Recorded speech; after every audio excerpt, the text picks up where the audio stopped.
प्यारे बच्चों, स्वागत है आपका mathematics with Vishal Kumar YouTube channel पर। इस वीडियो में हम कक्षा 7 की इकाई 3 सांख्यिकी की दक्षता अभ्यास को हल करेंगे। पहला प्रश्न है, किसी परीक्षा में एक कक्षा के 15 शिक्षार्थियों के पूर्णांक 100 में से प्राप्तांक निम्नवत हैं। तो पहले विद्यार्थी के अंक आए हैं 100 में से 0, दूसरे के 30, फिर 30, 20, 20, 40, 30, 50, 60, 50, 60, 80, 70, 80, 70, 30, 30। प्राप्तांकों का समांतर माध्य ज्ञात कीजिए।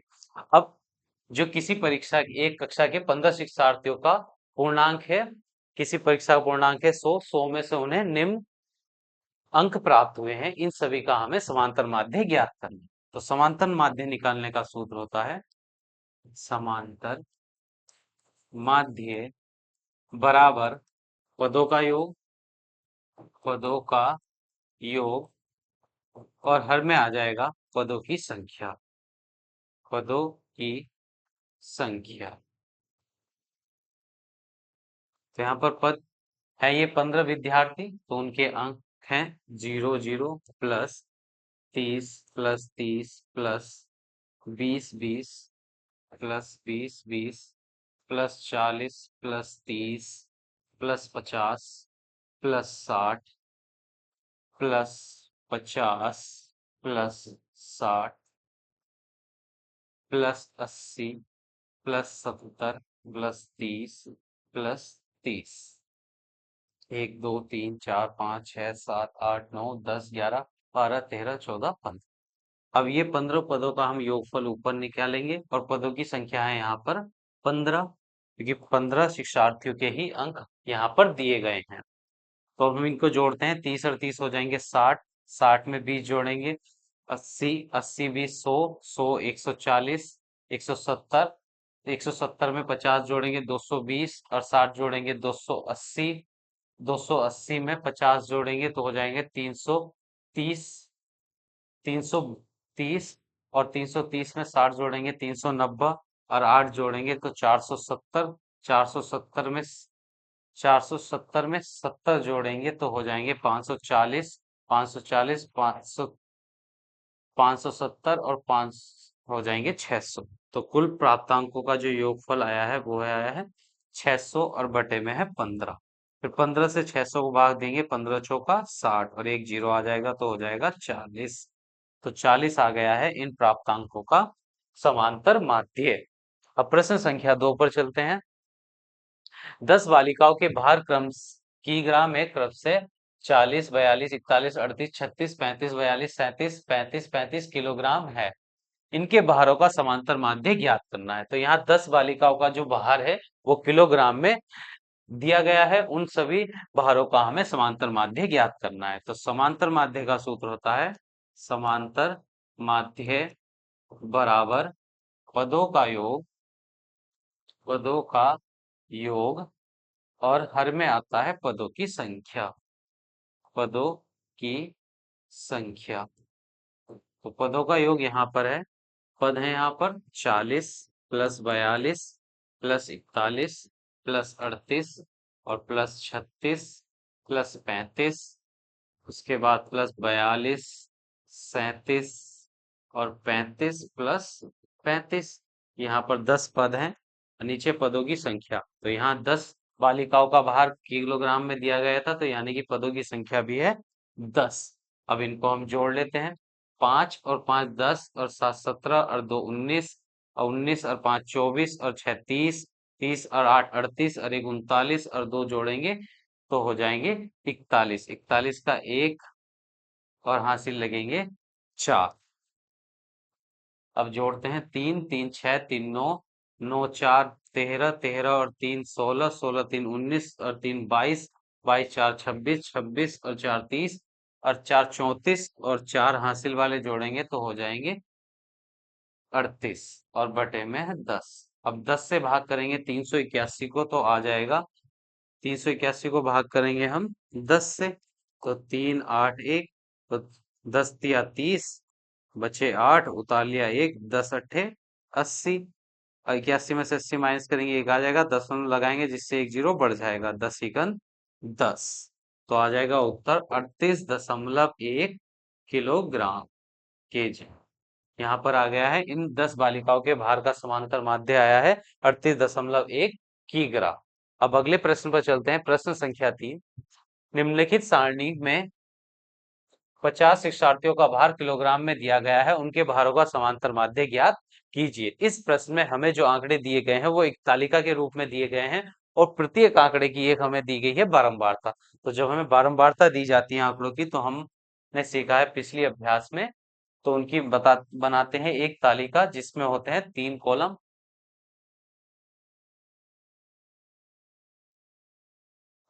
इसमें कॉलम की संख्या है, स्तंभों की संख्या होगी 3।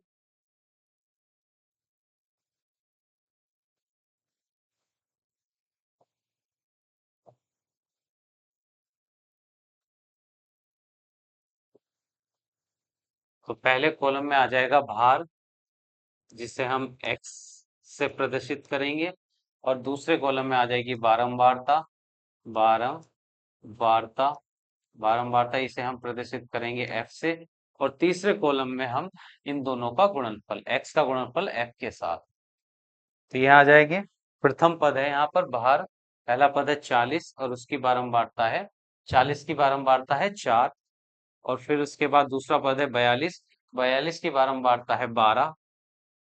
फिर अगला पद है 43, 43 की बारंबारता है 18। फिर 44, 44 की बारंबारता है 10। और उसके बाद अगला पद है 45 और 45 की बारंबारता है 6। अब इनकी गुणा करते हैं। 40 की गुणा 4 से करेंगे तो 0, 4 चौक 16, 160। 12 की गुणा 42 से करेंगे, 12 दूनी 24 का 4, हासिल लगे 2, 12 चौक 48 और 2 हो जाएंगे 50। 18 तिया 54 का 4, हासिल लगे 3, 18 तिया 54 का 4, हासिल लगे 5, 18 चौक 72, 18 चौक 72 और 5 हो जाएंगे 77। फिर 10 की गुणा 44 से करेंगे तो 440। 6 की गुणा 45 से 6 पंजे 30, हासिल लगे 3, 6 चौक 24 और 3 27। अब इनका हम योगफल ज्ञात करेंगे बारंबारता वाली लाइन का। और तो यहाँ आ जाएगा समेशन एफ बराबर, जो बारंबारता वाले पद हैं उनको हम जोड़ लेंगे। उस कॉलम में जो पद लिखे हुए हैं, 4, 4 2 6 और 8 14 और 6 हो जाएंगे 20 का 0, हासिल लगेंगे 2, 2 और 1 3, 4 5। तो आ जाएगा इनका योगफल 50।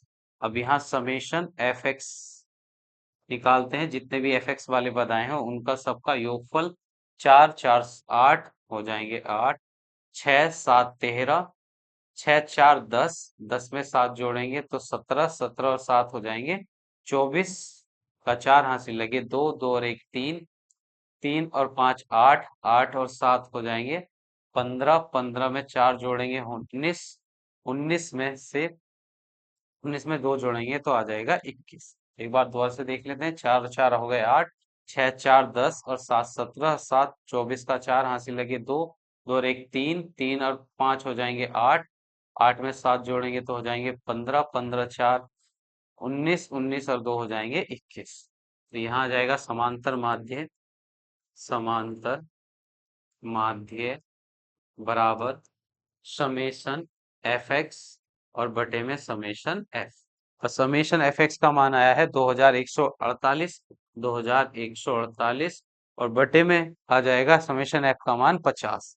तो यहाँ पर आ गया है 50। अब 50 से भाग करेंगे हम 31, 21 48 को, तो 50 चौका 200, तो यहाँ बच जाएंगे 14, उतार लेंगे 50 दूनी 100, 148 में 100 घटाएंगे तो 48, दशमलव लगाएंगे, एक जीरो बढ़ जाएगा 480। 50, 50 50 नम्मा हो जाएंगे 450, 50 नंबर 450 घटकर आ जाएगा 30, दशमलव लगा हुआ एक जीरो बढ़ जाएगा 50, चौका 50 छंग हो जाएंगे 300, शेषफल आ जाएगा 0। यानी कि 42.46 इस प्रश्न का समांतर माध्य होगा। 42.96 इस प्रश्न का होगा समांतर माध्य। अब प्रश्न संख्या 4 पर चलते हैं। प्रश्न संख्या 4 है, निम्नलिखित बारंबारता वांटन का समांतर माध्य ज्ञात कीजिए। ऊंचाई, यहाँ पर बारंबारता वांटर का हमें समांतर माध्य ज्ञात करना है। इसमें भी तालिका दी गई है और प्रत्येक पद की बारंबारता दी गई है। तो जब हमें बारंबारता ज्ञात होती है तो हम एक तालिका बनाते हैं जिसमें जिनमें कॉलमों की संख्या होती है 3।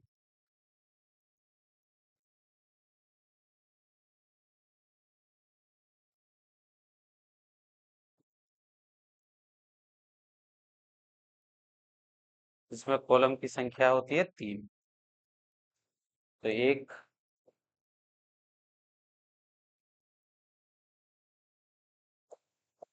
तो पहले कॉलम में आ जाएगी ऊंचाई, जिसको हम एक्स से प्रदर्शित करेंगे। और फिर उसके बाद दूसरे कॉलम में बारंबारता, बारंबारता जिसे हम एफ से प्रदर्शित करेंगे। और तीसरे कॉलम में एक्स और एफ का गुणनफल। तो ऊंचाई में पद है पहला 142.5 और उसकी बारंबारता है 3। फिर 143.5 उसकी बारंबारता है 5। फिर है 144.5 उसकी बारंबारता है 7। इसके बाद 145.5 उसकी बारंबारता है 7। फिर 146.5 उसकी बारंबारता है 3। उसके बाद 147.5 उसकी बारंबारता है 2। फिर इसके बाद हम ज्ञात करेंगे इनका योगफल बारंबारता का और समेशन एफ एक्स।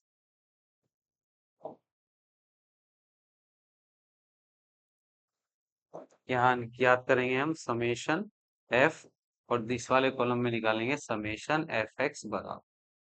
तो पहले हम इन सबको जोड़ लेते हैं। 3 और 5, 3 और 5 8 और 7 15, 15 में 7 जोड़ेंगे 22, 22 3 25, 25 और 2 हो जाएंगे 27। लिख लेते हैं एक बार और। 7 7 14 और 5 19, 3 हो जाएंगे 22 और 3 25 और 2 27। अब इनकी गुणा करते हैं। 3 पंजे 15, उसके बाद दशमलव, एक हासिल आ जाएगा। 3 दूनी 6 और 1 7, 3 चौक 12 का 2 हासिल लगा 1, 3 का 3 और 1 4। फिर 5 से गुणा करेंगे। 5 पंजे 25, दशमलव लगाएंगे। एक 5 पंजे 25 हासिल 2, 5 क्या 15 और 2 17 हासिल लगा 1, 5 चौक 20 और 1 21 हासिल लगे 2, 5 एक 5 और 2 हो जाएंगे 7। फिर 7 पंजे 35 का 5 हासिल लगेंगे 3, 7 चौक 28 और 3 हो जाएंगे 31 हासिल लगेंगे 3, 7 चौक 28, 7 पंजे 35 हासिल लगे 3, 7 चौक 28, 3 31 का 1 हासिल लगे 3, 7 चौक 28 और 3 31 का 1 हासिल लगेंगे 3, 7 और 3 हो जाएंगे 10। फिर 7 से 135.5 की गुणा करेंगे। 5 सत्ते 35.3 हासिल आ जाएंगे। 5 सत्ते 35 और 3 हो जाएंगे 38 हासिल लगेंगे 3। और 7 चौक 28, 3 31 का 1 हासिल लगे 3, और 7 और 1 हो जाएगा 10। फिर 3 से 3 पंजे 15, दशमलव लगाएंगे, एक जीरो बढ़, दशमलव 1 हासिल। 3 छंग 18, 3 छंग 18 और 1 हासिल हो जाएगा 19, 10 1 हासिल। 3 चौक 12 और 1 13 हासिल लगा 1, 3 का 3 और 1 हो जाएंगे 4। फिर 2 से गुणा करेंगे। 2 पंजे 10 का 0 हासिल लगा 1, 2 सत्ते 14 और 1 15 हासिल लगा 1, 2 चौक 8 और 1 9, 2 एकम 2। अब इन सब का हम योगफल याद कर लेंगे। 5 5 10, 5 15, 5 20, 5 25 का 5 हासिल लगे 2, दशमलव के नीचे दशमलव आ जाएगा, हासिल 2। 7 7 14, 1 15, 15 8 23, 23 और 9 जोड़ेंगे। 23 में 9 जोड़ेंगे 32, 32 और 5 37 और हासिल थे 2, 37 और 2 हो जाएंगे 39 का 9 हासिल लगेंगे 3। 3 2 5 6 7 8, 8 3 11 और 11 में 9 जोड़ेंगे तो हो जाएंगे 20, 20 का 0 हासिल लगे 2। 2 4 6, 6 और 7 13, 13 और 4 हो जाएंगे 17, 17 और 2 19 का 9 हासिल लगा 1 1 2 3। तो यहाँ आ जाएगा 3909.5। अब यहाँ निकालते हैं समांतर माध्य।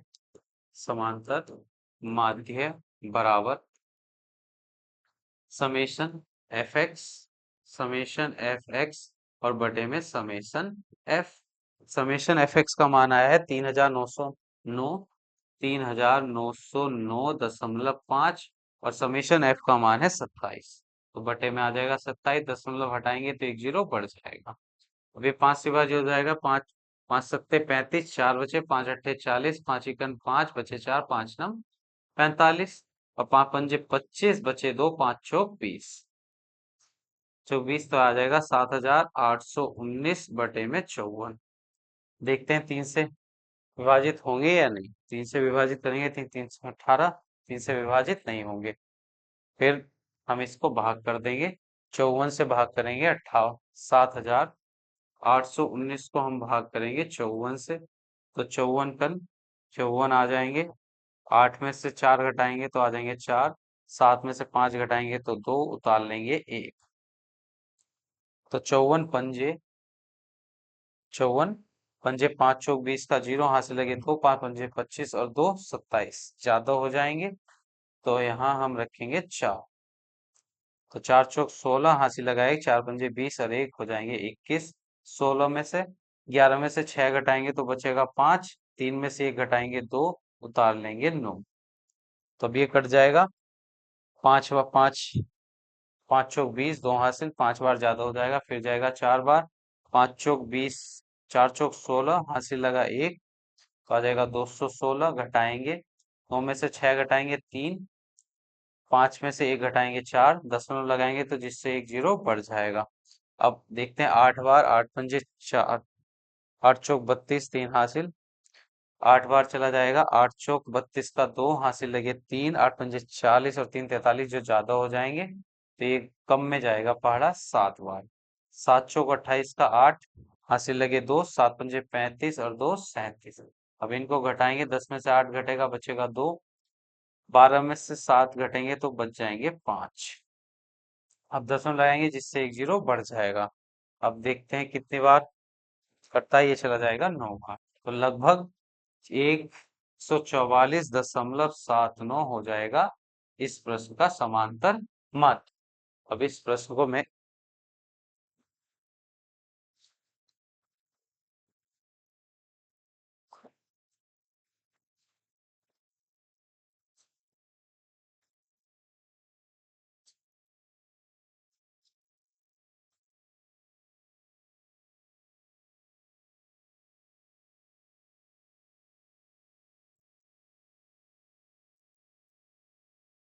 अब अगले प्रश्न पर चलते हैं।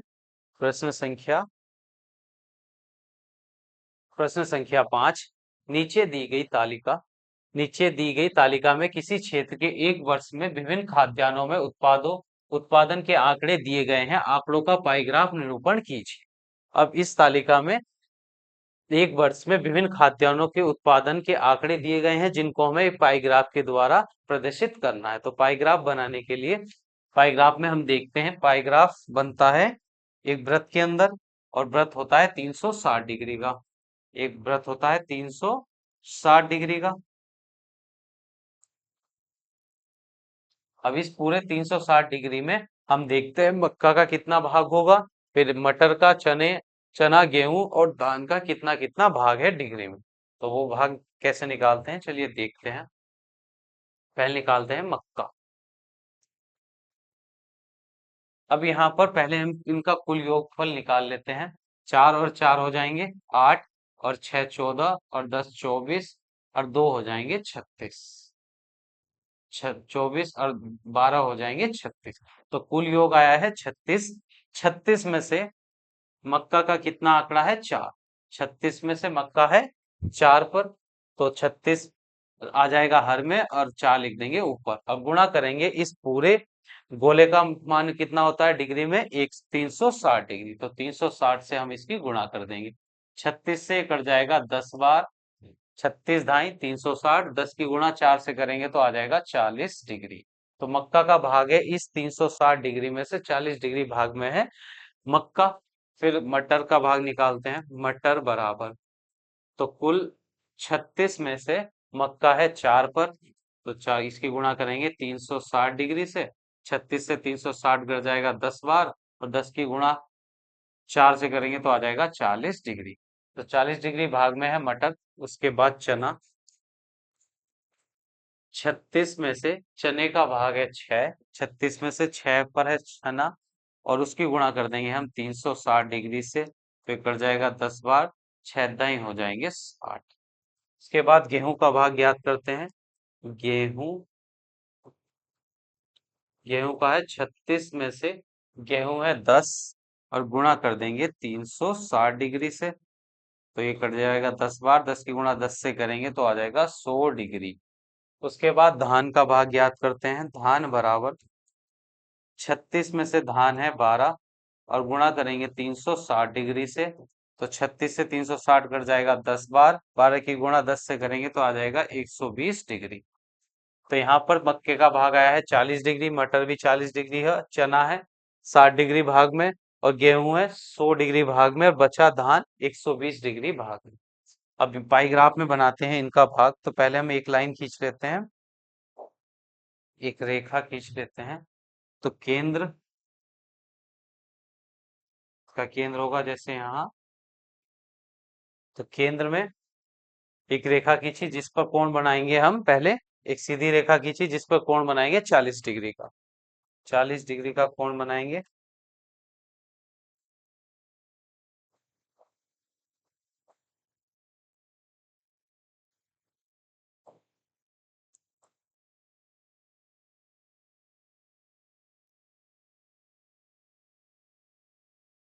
तो अपने चांदे को रख लेंगे हम केंद्र के,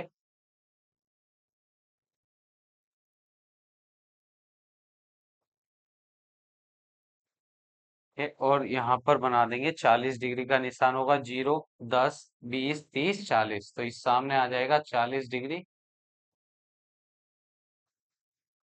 सामने आ जाएगा 40 डिग्री। अब इस बिंदु को हम मिला देंगे एक रेखा की मदद से। यहाँ केंद्र से इस रेखा को मिलाते हुए, इस बिंदु को मिलाते हुए एक रेखा खींचेंगे।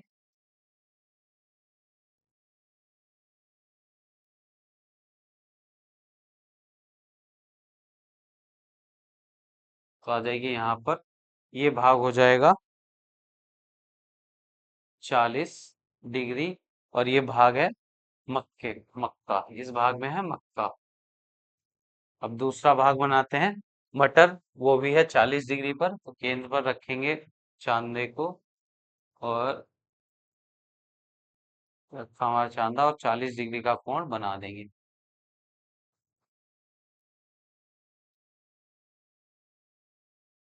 तो यहाँ पर 40 डिग्री होगा इस जगह पर, एक लाइन खींच देंगे हम।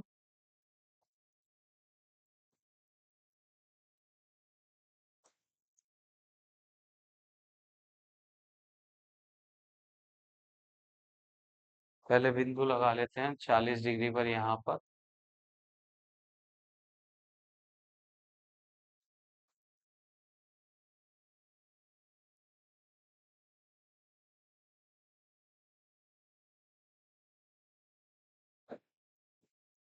तो यहाँ पर है 40 डिग्री और जिसको हम मिलाएंगे एक रेखा की मदद से,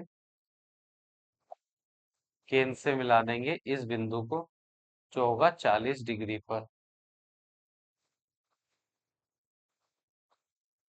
इस सामने। तो ये भाग भी होगा 40 डिग्री का और इस भाग में है मटर। अगला भाग है चना, तो चने का भाग है यहाँ पर 60 डिग्री, तो अब बनाते हैं चांदे की मदद से 60 डिग्री और केंद्र पर रखते हैं चंदे का मध्य भाग को और इस रेखा जो हमने मटर वाली बनाई थी इस पे 40 डिग्री बनाएंगे, तो 40 डिग्री आ जाएगा इस सामने, इस बिंदु पर, और इसको मिला देंगे हम किरण, केंद्र से मिला देंगे इस बिंदु को मिलाने वाली रेखा, एक सौ इस सामने, ये आ गई। तो ये कौन हो जाएगा 60, 40 डिग्री नहीं, ये कोण था 60 डिग्री का। तो इससे को रखते हैं और कोण बनाएंगे 60 डिग्री का। अब इस लाइन को मिलाते हुए एक रेखा खींचेंगे, केंद्र से इस बिंदु को मिलाते हुए एक रेखा खींचेंगे, तो ये कोण हो जाएगा 60 डिग्री का, और जिसमें है चना।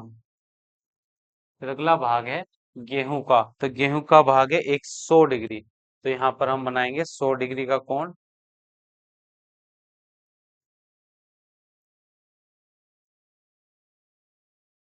100 डिग्री का कोण, 0, 10, 20, 70, 80, 90, 100, तो यहाँ पर आ जाएगा 100।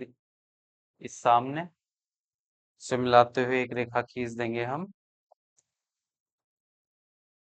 इस सामने 112,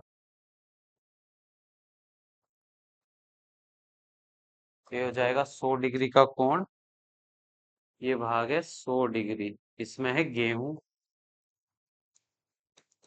और बचा हुआ भाग रह जाएगा धान का। ये था 120 डिग्री धान।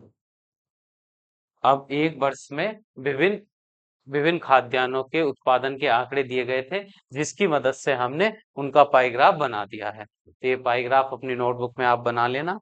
अब चलते हैं प्रश्न संख्या 6 पर। प्रश्न संख्या 6 पर, प्रश्न संख्या 6 है, रविवार के दिन किसी बेकरी की दुकान में हुई विभिन्न वस्तुओं की बिक्री नीचे दी गई है।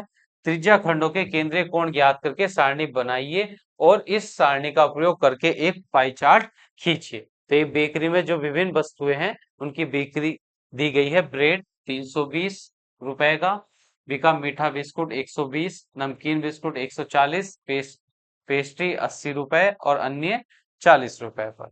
अब इनकी एक केंद्रीय कोण की हमें एक सारणी बनानी है, और उसके बाद उसकी मदद से हमें एक पाई ग्राफ बनाना है। तो पहले हम एक सारणी बना लेते हैं,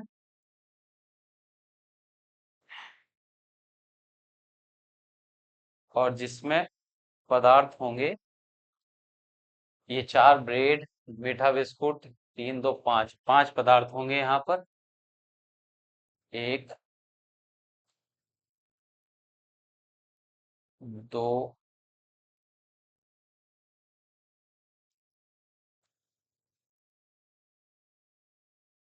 3, 4 और एक ये 5। तालिका बनाएंगे, पहली तालिका में है, और एक लाइन आ जाएगी 40, तो यहाँ पर आ जाएंगे,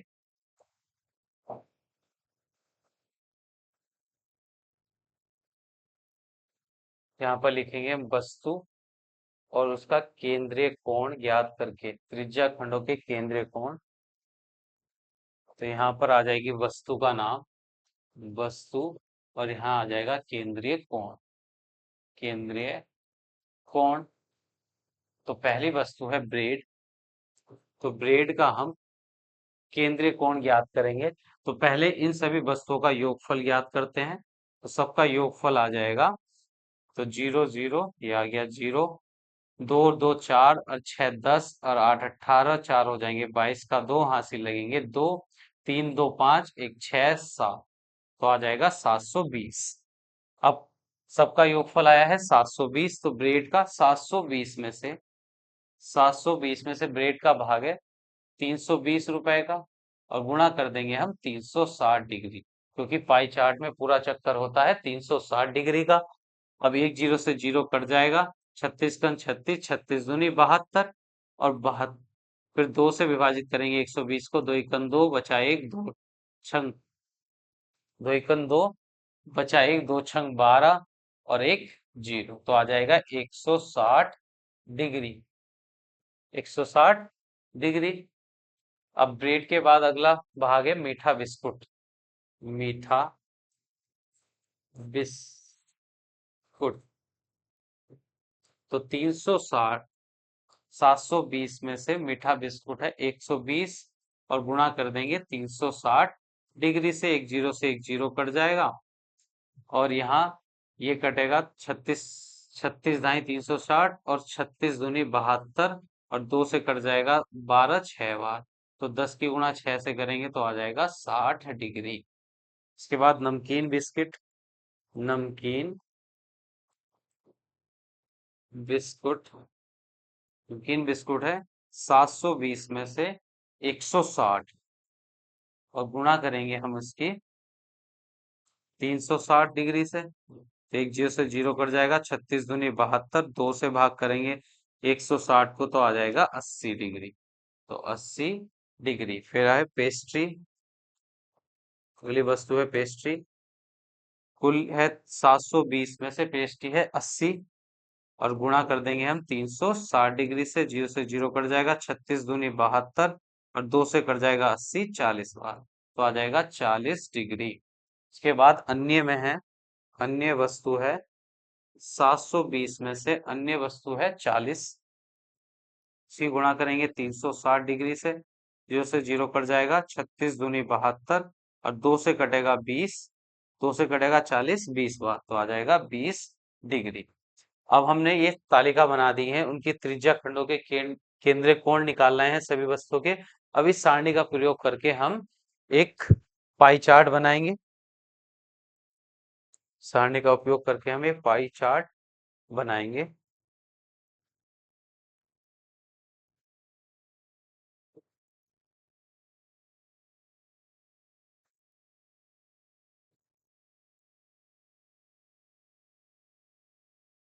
तो इस तालिका को हम कर लेते हैं।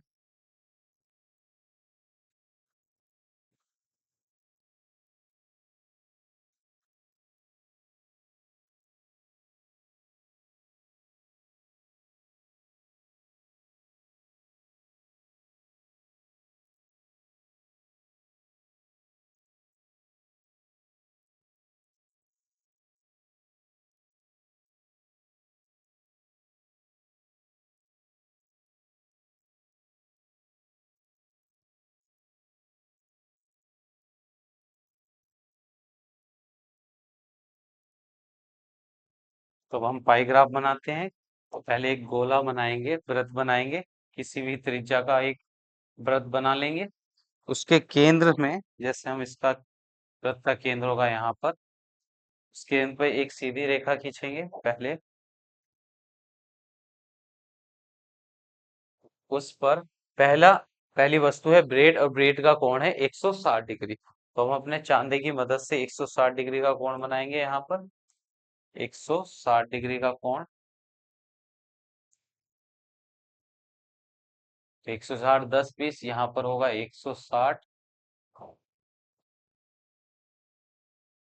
160 हो जाएगा यहाँ पर 160 डिग्री। तो अब इस बिंदु को हम मिलाएंगे एक रेखा द्वारा, केंद्र से इस बिंदु को मिला देंगे हम। तो इस सामने है ये 160 डिग्री पर। अब ये कोण हो जाएगा 160 डिग्री, और इस भाग में है ब्रेड। उसके बाद मीठा बिस्कुट है 60 डिग्री भाग में, तो यहाँ पर 60 डिग्री बनाएंगे हम।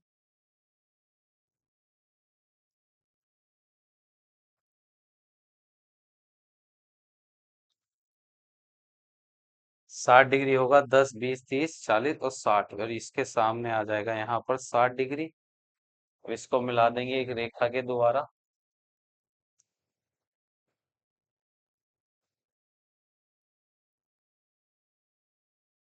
तो ये भाग आ जाएगा 60 डिग्री का, जिसमें है मीठा बिस्किट, मीठा बिस्कुट। उसके बाद अगली वस्तु है नमकीन बिस्कुट, वो है 80 डिग्री के भाग में। तो यहाँ पर 80 डिग्री का कोण बनाएंगे अब हम।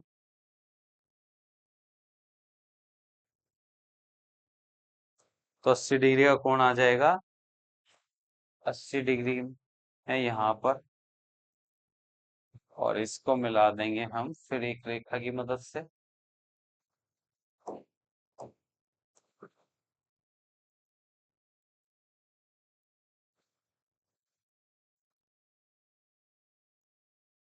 तो ये बन जाएगा 80 डिग्री भाग में, और यहाँ पर है नमकीन, नमकीन बिस्कुट,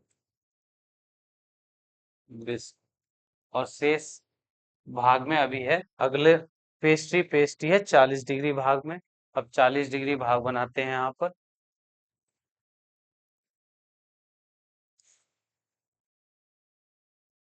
तो 0 10 20 40 आ जाएगा इस सामने।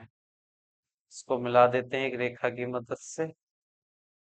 तो यहाँ से इस सामने होगा 18।